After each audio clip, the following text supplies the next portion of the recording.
हमको विभागीय तौर पर गुमराह किया जा रहा है कि आप पुराने वाले साले में जाओ, जबकि उसको निरस्त कर दिया गया है। तो इस स्थिति में हम अपना न्याय की लड़ाई जो है लड़ रहे हैं और हक पाने के लिए हम और हमारे यहाँ बहुत बड़े दुर्घटना भी होते जा रहा है।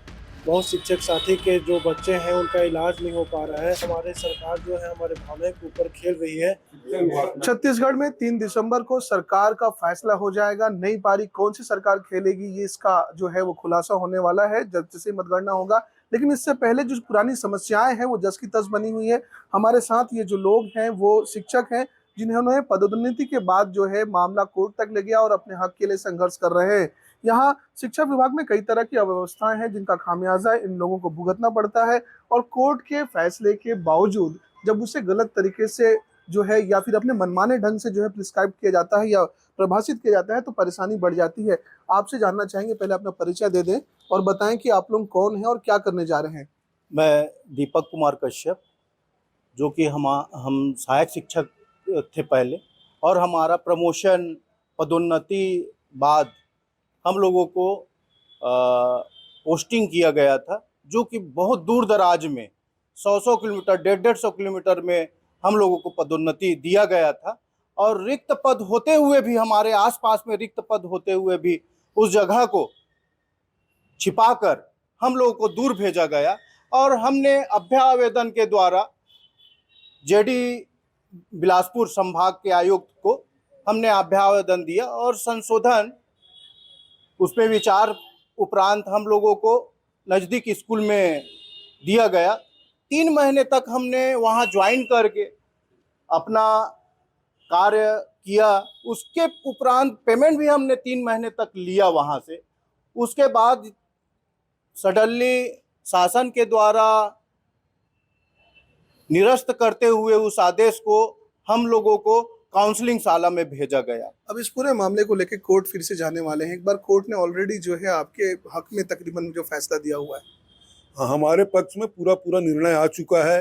माननीय उच्च न्यायालय के माध्यम से जो ऑर्डर हुआ है 4/9/23 को जो आदेश जारी विभाग के द्वारा हुआ था उसको ऑलरेडी निरस्त कर दिया गया है और हमें अपने पूर्व संशोधित शाला में ही जाके कार्यभार ग्रहण करना है, जिसके लिए जब हम कार्यभार ग्रहण के प्रतिवेदन लेकर उपस्थित हुए तो संबंधित विकासखंड शिक्षा अधिकारी द्वारा लेने से इनकार किया गया। बाद में हम अपने वकील महोदय से बात किए तो उनके द्वारा ये कहा गया कि आप रजिस्ट्री के माध्यम से या भेज दीजिए और पावती रख लीजिए।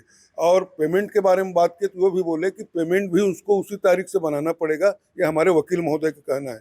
लेकिन हम जब जैसे ही अपने जेडी के साहब के पास मिलने गए तो जेडी साहब का कहना है कि संशोधित पूर्व जो काउंसिलिंग में आपको जो स्थान मिला था वहां जाके कार्यभार ग्रहण करना है, जबकि आदेश में स्पष्ट लिखा गया है कि 4/9/23 को जो संशोधन पदस्थापना संशोधित सूची को कोर्ट के द्वारा निरस्त कर दिया गया है और अभ्यावेदन के माध्यम से इसको निराकृत करने का आदेश जारी हुआ है।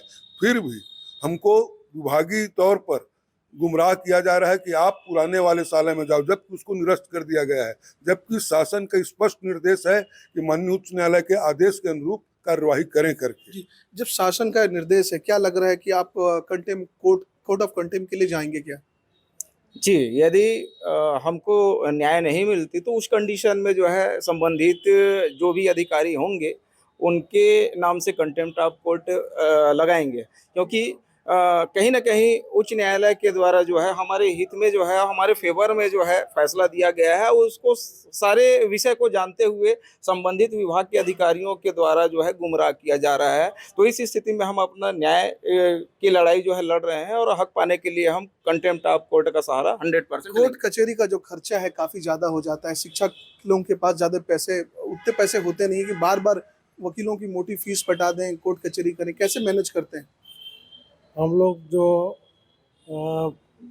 बहुत ही संघर्षमय स्थिति हमारा जो शिक्षक है वो बहुत ही सामना कर रहे हैं समस्या का।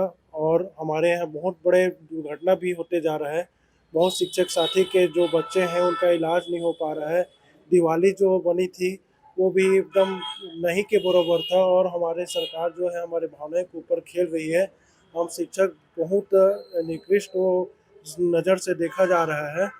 इसके लिए उपाय जो है हमारे जो मीडिया बंधु हैं वो हमारे सहयोगी बन के हमारे जो प्रदेश है उनको हमारे माध्यम से अपनी बात पहुंचा रहे हैं। पहुंचा रहे हैं। जी, हमने फिर से मूल सवाल पे आते हैं। जो कोर्ट कचहरी का जो खर्चा हो जाता है वो काफी ज्यादा हो जाता है, टीचर के पास अदर रिसोर्स है नहीं, कैसे मैनेज करते हैं पैसा? अभी तो सब आपस में चंदा किए हैं, कर्जा लिए हैं, आजू बाजू से अपने रिश्तेदारों से कर्जा लेके अपने घर का खर्चा चला रहे हैं।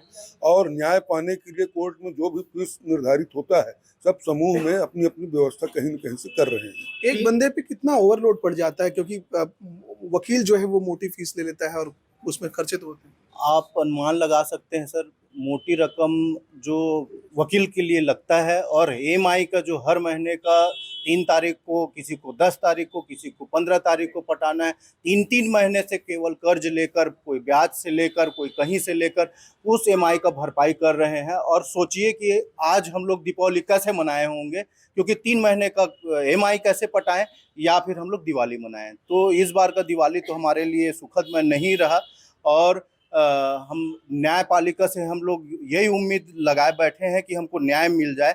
और न्याय के लिए हमारे पास फैसला भी आ चुका है, उसके उपरांत भी हमको अधिकारियों द्वारा हमको गुमराह किया जा रहा है, और ऐसा गुमराह किया जा रहा है कि वो हमारे विभाग के शिक्षकों से पता नहीं क्या उनको तकलीफ होने लगा है कि हमारे लिए 1% भी उनको दया नाम की चीज ही नहीं है। ये दया नहीं होती शिक्षकों के ऊपर।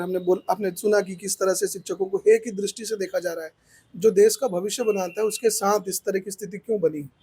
ये जानबूझ के इनकी चाल है और कुछ नहीं है।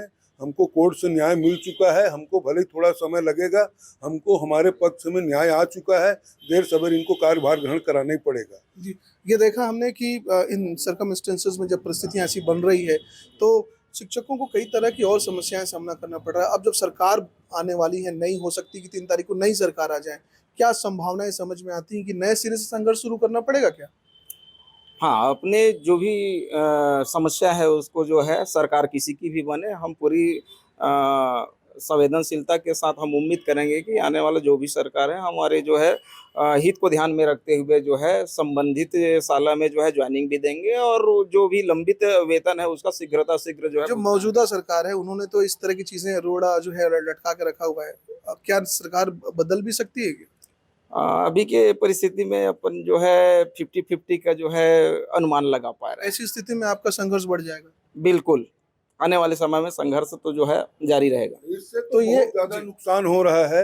हमारे प्रदेश के 4000 शिक्षकों के साथ ऐसा हुआ है, और छोटे छोटे बच्चे जो सरकारी स्कूल में पढ़ते हैं उनका पढ़ाई रुका हुआ है। इस तरफ भी शासन को ध्यान देना चाहिए और तत्काल हमारे पक्ष में उनको निराकरण जो करना चाहिए उसको करना चाहिए। नहीं कर रहे हैं मतलब हमारे प्रदेश के जो छोटे छोटे गरीब तबके के बच्चे हैं उनके साथ भी नाइंसाफी हो रहा है। तो ये शिक्षकों का दर्द था जो साल दर साल बना हुआ रहता है। अब जब चुनावी साल चल रहे हैं और थोड़े ही दिन में सरकार कौन सी बनेगी इसका फैसला हो जाने वाला है, ऐसी स्थिति में इनके लिए ये कहना बहुत लाजमी होगा कि संघर्ष तब भी था और आगे भी रहेगा। और आखिरकार कोर्ट कचहरी की इस लड़ाई में इन शिक्षकों को कितना सफलता या हासिल हो पाती ये देखने वाला विषय होगा। कैमरा पर्सन इम्तियाज के साथ मनीष शरण, छत्तीसगढ़ तक, बिलासपुर।